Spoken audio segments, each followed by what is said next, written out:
And maybe you might add again on that, especially the recent one he has been mentioning.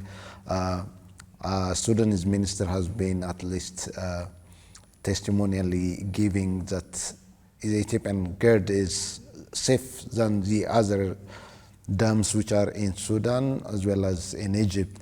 And at the same time, do you think it is rightful for the three countries to discuss about the amount of water share amongst the three of them, as it is already being initiated by Egypt? Especially, I think Ethiopia is going to fill the first phase with 4.9 BMC. I think so. Within the regard of that, do you think they have any legal ground on discussing besides the other 11, the remaining countries? With the issue of dam safety, this was an issue that was raised years ago when the dam was first announced. Obviously, because the dam is built close to the Sudanese border, the dam safety is a big issue, especially to the Sudanese. So the issue of dam safety was raised, studies were done by the International Panel of Experts, and also the tripartite discussions, and it was raised and dealt with already years ago. The International Panel of Experts already accepted the studies and the precautions and the measures taken in terms of dam safety from the Ethiopian side, recommended a few suggestions. Those recommendations were fully taken by the Ethiopian side. It was already raised and done with. There's really no point in bringing the issue of dam safety now when the dam is 70% complete. It's just narrative changing, just propaganda. So that's how, as far as dam safety goes. It is an issue, it was an issue, but it was already raised and dealt with a while ago already. When we come to the first filling, we really can't talk about any legal basis when we're talking about GERD or the Nile Basin, because there's no law in place already in the basin. If we're talking about international law, there's really no law that dictates that Ethiopia should do this, should do that. No. And we should really consider what has been happening in the basin when Egypt and Sudan were developing their infrastructures. There was no precedent for notification. There was no precedent for sharing information. Even when Ethiopia mentioned their concerns about their projects, including the Aswan High Dam, the Toshka project, these desert reclamation projects, Ethiopia was constantly raising her alarm, saying these development initiatives will not foreclose my future development endeavors. And these concerns were not given the gravity they deserve as a riparian country which contributes a significant amount of the water. They were just dismissed. So we really don't have any precedent, any good practice in the basin to follow when it comes to prior notification, to sharing information, and working collaboratively on unilateral projects. I would like to double down on what Dr. has said and say that Ethiopia has gone above and beyond what is expected of us internationally in terms of entertaining the concerns and fears of these downstream countries, in terms of making sure that information is available to the two countries and also the International Panel of Experts, to making sure that all these grievances and all these fears and mistrusts have been dealt with. So we have gone above and beyond. And as far as the law is concerned, we can start the filling phase now without any agreement being in place. There's no law that dictates that Ethiopia should reach an agreement with these two countries or any other country to fill a sovereign dam, a unilaterally done project in its own sovereign territory with its own water. And technically speaking, 4.9 billion cubic meters of water is just 1/10 of the annual flow of the Blue Nile, at least for the first year. The whole point of filling the dam successively in 4 to 7 years, for example, is just so that the amount of water that we hold doesn't significantly affect the downstream countries. So taking 1/10 of the Blue Nile flow from the river and filling in the dam is not going to have any significant effect on the downstream countries. And as far as the law is concerned, it would be nice, it would be ideal if we could come to an arrangement with these two countries for the sake of goodwill and cooperation, but there is no law that dictates that Ethiopia should reach an agreement before filling the dam. The DOP doesn't say so because the DOP is the guiding document as far as GERD negotiations between these three countries are concerned. And the DOP does not say anything about reaching an agreement upon the filling and operation of the dam. What the DOP mentioned was that studies would be made by these three countries to develop scenarios on the filling and operation of the dam, and then recommendations would be done based on those studies. And it outlined a time period of 15 months to do these studies, but these studies were done because Egypt kept on insisting that we use the colonial agreements as baseline for these studies, which is another way of bringing back these skewed status quo, which they want to keep in the basin, into current arrangements. And so because of that, the studies were not concluded, and the DOP was quite silent on what to do if these studies were not concluded and if we didn't come to an arrangement. So legally speaking, nothing prohibits Ethiopia from continuing with the filling now, as far as the law is concerned. But I think it's quite important to notice that what's being asked from Ethiopia is quite hypocritical and unprecedented in the basin. These countries that are requesting for agreements with Ethiopia or for prior notification or for documents and information sharing from Ethiopia did not do those same things when it was their turn, when it was their time to develop these infrastructures in their countries, in their own regions. So as far as cooperation and negotiation and goodwill goes, Ethiopia has gone above and beyond. But these concessions on our side, even negotiating the filling of the dam from 3 years to 4 to 7 years, it was all a show of good faith. It was all in hopes that it would foster, because the dam is a huge infrastructure on a transboundary river. It could potentially be a source of cooperation between these three countries. And this goodwill and concessions and going above and beyond what's expected from us legally and according to international laws was all in hopes of favoring transboundary cooperation, but that does not seem to be the case. So again, in the coming discussions, in the coming tripartite discussions, I think Ethiopia should take note from previous agreements, previous discussions, and really hold our own, because these concessions have not really gained us anything as far as we're concerned. It's all because of as Dr. mentioned earlier, this policy of cooperation with the neighboring countries, our foreign policy direction that we're doing these things. But I think there also has to be a red line where we say, no, this enough is enough, and really hold our own in these discussions and negotiations. What do you think is expected with regard to the international community?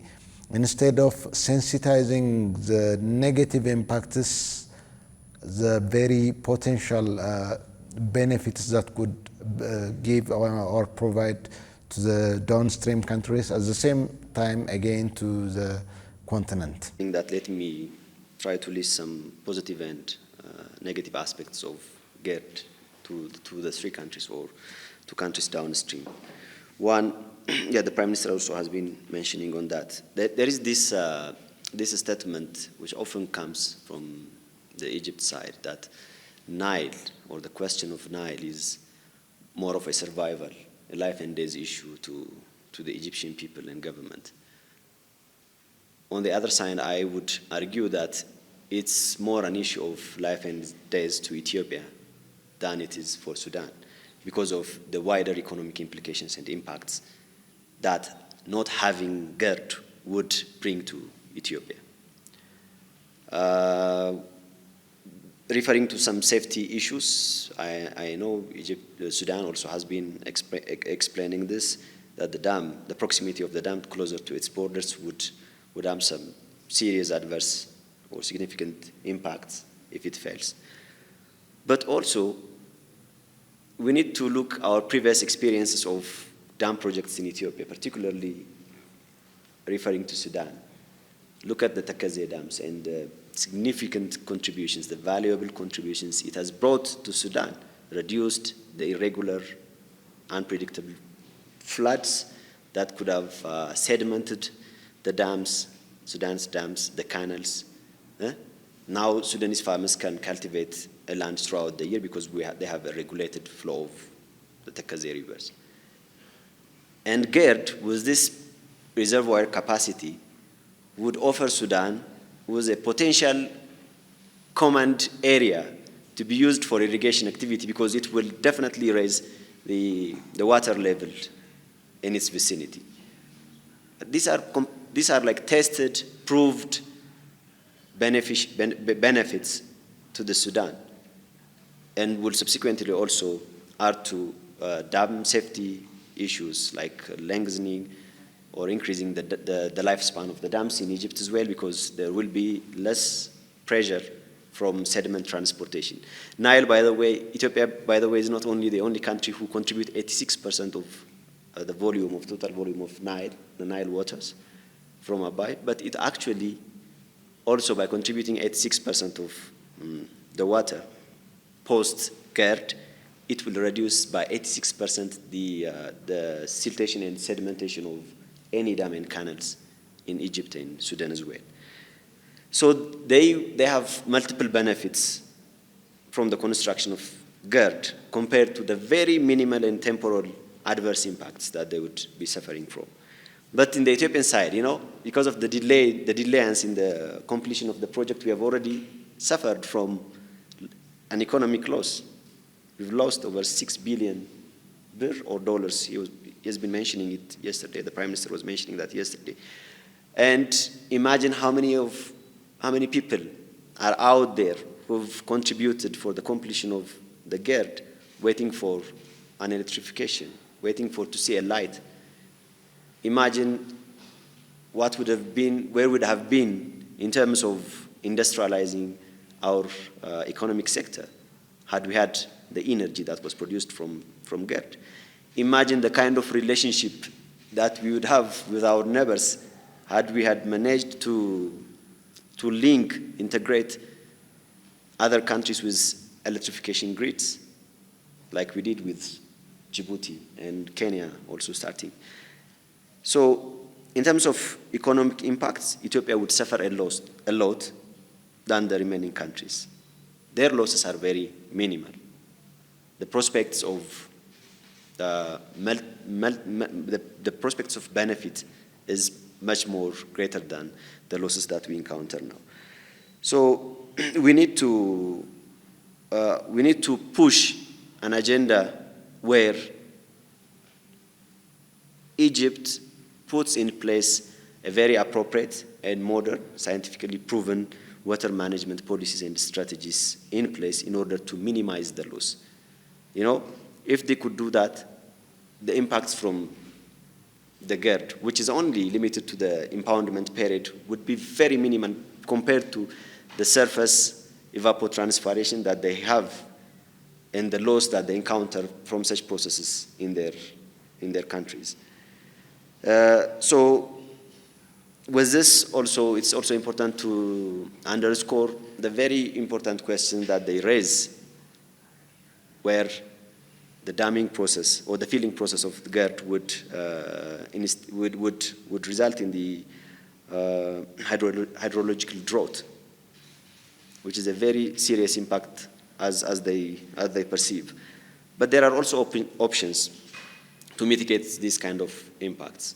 We have experiences in West Africa along the Senegal River Basin where the international community, the financial institutions, which actually are now supporting Egypt's development programs, which are very much focused on water, have contributed actually to develop a water insurance scheme and a crop insurance scheme, whereby whoever is affected by an unprecedented or unpredictable drought, when it affects to respond sustainably and to minimize the impacts of such a drought by buying insurance premiums. So we have this kind of options. So to me, the challenges that Egypt would have from having a GERD here in Ethiopia would be very minimal, and they're very temporal than the prospects. And yeah, I would really like to add on the benefits that GERD will have, not just for Ethiopia, but for the region and the world as a whole. So for Ethiopia, the benefits are quite obvious, right? We would triple our electricity production because currently our electricity production stands at somewhere around 3,800 megawatts. With 6,400 megawatts from the GERD, it would be more than 10,000 megawatts, which would be a significant improvement to our electricity coverage. And electricity coverage is basically the foundation for any kind of development that we might think about. The GERD will have significant effects to our food security, water security, energy security, development, industrialization, anything like we can think about. The GERD will have a significant impact and influence towards that. When you think about the region, the Nile Basin as a whole, the GERD has a huge reservoir capacity, which would basically mean that we would be storing the Nile waters on a higher altitude with less evaporation for the basin.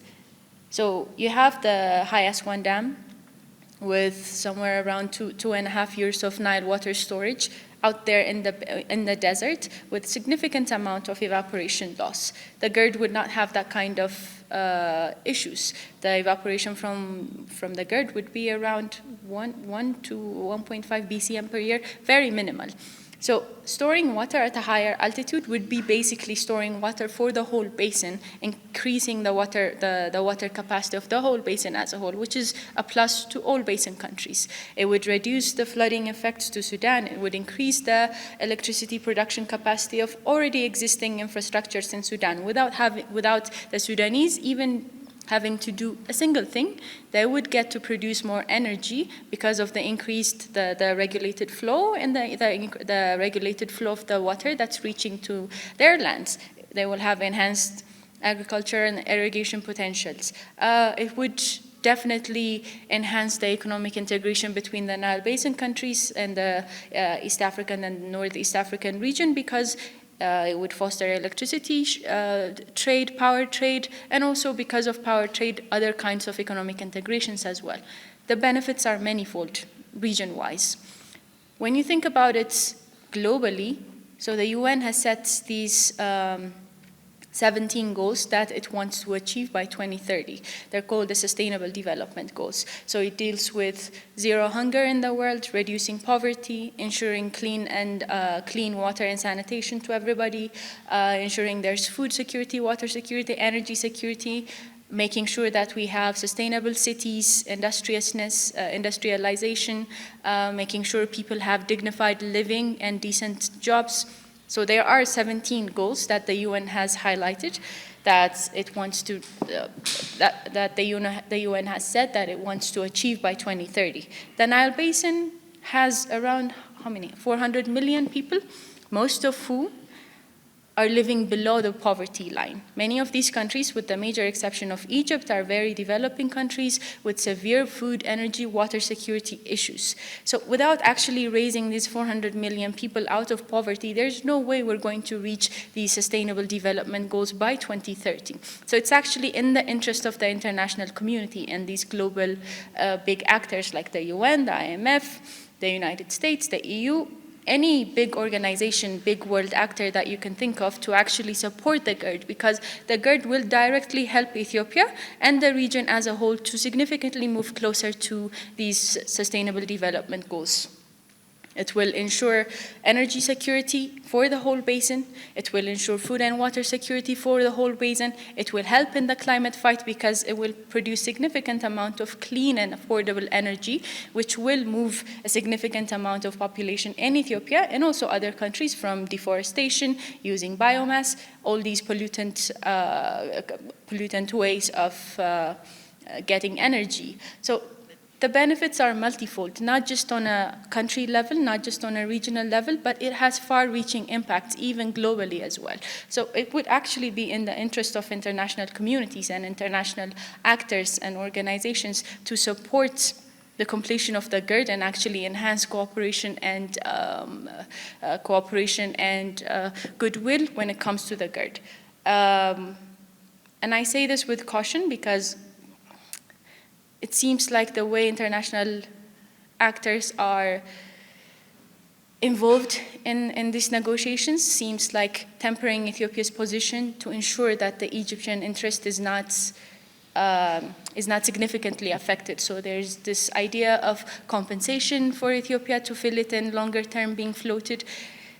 These things are not in our benefits because the longer we take to fill the GERD, the longer it would take for us and for the region as a whole to get all these benefits that we mentioned earlier from the dam.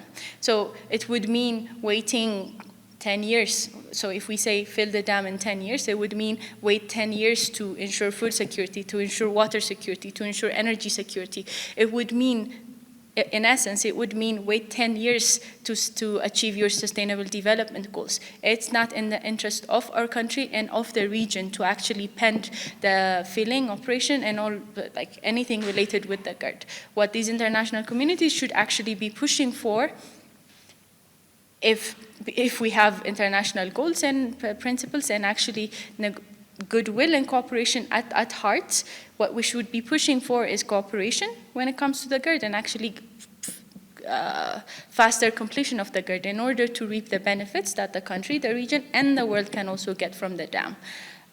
What do you think Egypt should come up with new ideas, I think, from the very usual trends of deviation of agendas? What do you expect, and what are your suggestions that might be said within the regard of that? And at the same time, again, within the framework of Ethiopia's position, is there anything that you need or that you suggest should be included from this point of view, having reached 70+% of the construction of the dam? Is there anything that we should include? As usual, they would come up with some tactics to delay the impoundment of the dam, and so on and so forth. They have always had this changing behaviors and changing positions. In 2019, for example, in August, they were very much in agreement to the impoundments for 7 years.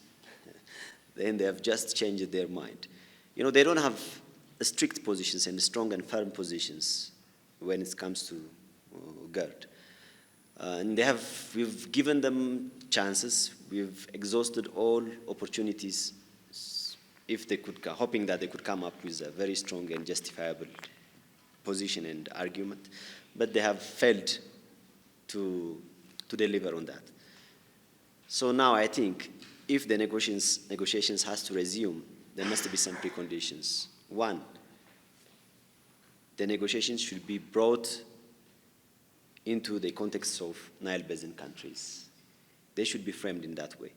The negotiations should not continue to ensure the interests of the three countries alone, including Ethiopia. We have a very interesting agreement framework, the Nile Basin Cooperative Agreement Framework, and we should refer back to that argument, and we should be very careful not to damage the cooperative spirit that was enshrined in that particular document, right? So that should dictate the agenda in these renewed discussions if they are going to continue.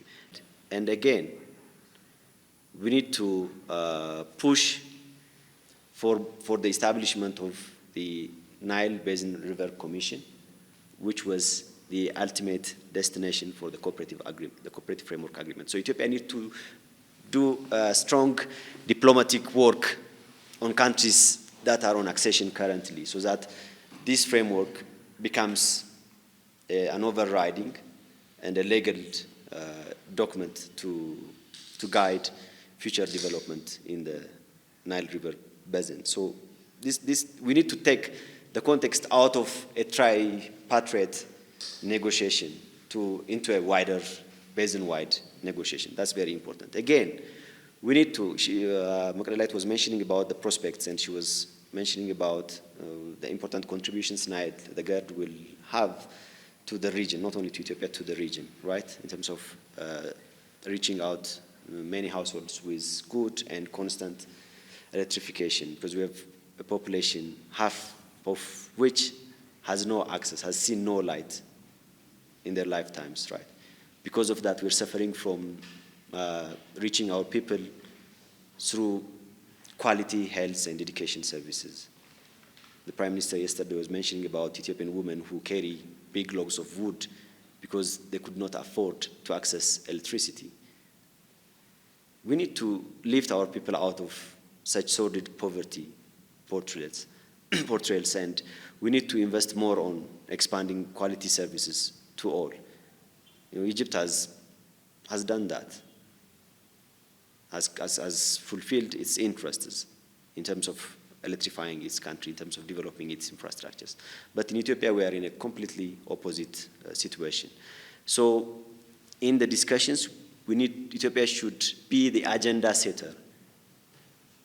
We need to dictate the agendas. Egypt has been doing that unfairly. We've been pushing, we've been appealing to the globe, to the international community, right, on the importance of a cooperative endorsement of a cooperative framework, on the importance of cooperation, on the importance of working together for more sustainable, peaceful, economically prosperous region. That needs to have a ground. It should be deeply rooted in this renewed discussions. This should be the agenda, and we need to set the agendas so that we try to make sure that our interests, our question, which is a sovereign right to development, which is about fulfilling the basic human right needs, the basics of eating, feeding our population, the basics of providing adequate water, the basics of providing quality life services, they should be included in this. We need to strongly show that in our discussions. We need to be the agenda setters. We need to make sure that this is a sovereign right that doesn't affect or that doesn't contradict with the principle of equitable share of resources. We need to have that position. We need to be very strong on that. That's what we've lacked in the previous discussions, in the previous roundtable negotiations, because it's in our hands. We're not waiting for Egypt to tell us when to fill the dam, what to do, when. This is our right. And our responsibility has been seen. We've been promoted, was discussed very well. But I think one thing that I would like to say is the Grand Ethiopian Renaissance Dam, as the name indicates, as the name speaks, is not just a mere water reservoir. We need to underscore that. You know, it is a reservoir that has brought a new Nile order in the Nile Basin. And that new Nile order requires a very renewed hydropolitical regime among the countries that share the resources. So we need to set an agenda. We need to have a strategic development plans and policies to maximize the benefits from the dam, the economic, the political, the cultural benefits from the dam, and minimize the potential challenges that we all suffer as one. It's not time for a unilateral intervention. It's not time for a bilateral intervention, nor it's time for a trilateral intervention. It is a time that requires all Nile Basin countries' collective actions. And that collective action could not come without a compromise. That could not happen without a roundtable discussion, a genuine discussion where every country appears as a sovereign country having equal rights and responsibilities to whatever action is going to impact on the Nile River. So the way forward is cooperation, the way forward is compromise, the way forward is not a unilateral action and unilateral development, but a region-wide comprehensive development.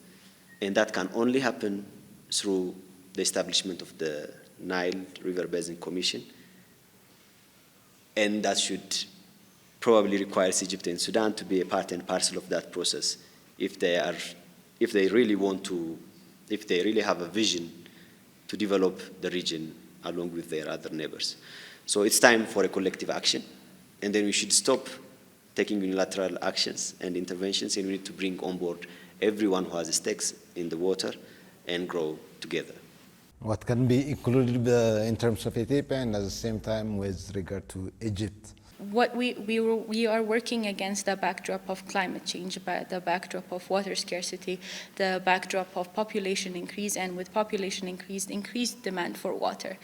And we can't really hope to have a sustainable future if we keep grabbing water and if we keep dividing the water and work solely for capitalizing national interests. The way forward is not just cooperation, but regional cooperation. There's no way that the Nile water is going to be enough for, 2 billion more people in the Nile Basin by, let's say, 2050, unless we have some kind of cooperative framework where we actually find innovative and sustainable ways of solving the water. So it's not just about capitalizing national interests. It's not just about ensuring national interests, at least going forward. We really have to get our minds out of this colonial mentality, out of this me-only mentality, and really look forward in light of a regional integration. Because whether we like it or not, we are tied by this river. We can't live or we can't exist in isolation. Egypt can't exist in isolation. Ethiopia can't exist in isolation. So we really have to think in terms of regional integration, in terms of regionally capitalizing on the resources of the basin and using it to the benefit of everybody, not just a subset of countries, but all basin countries. So if we are to have any chance against these impending dooms, let's say, climate change, water scarcity, population and population increase, and with that increased water demand, we need to have a cooperative, innovative, and sustainable ways of using the water. And that won't come about by just working in silos and working to ensure that individual country interests are maximized. We have to think basin-wide, which is why this establishment of the Nile Basin Commission is quite imperative, because that would be the union tying all these basin countries, all of them, not just a few of them, but all of them. So I would actually double down on that we need a comprehensive, integrated approach of using the Nile Basin water instead of these country-based maximization of national interests. And I appreciate the panelists for sharing their invaluable expertise on ways of resolving the outstanding issues on GERD and the comprehensive dynamics of it. Thank you for watching us, and see you next time.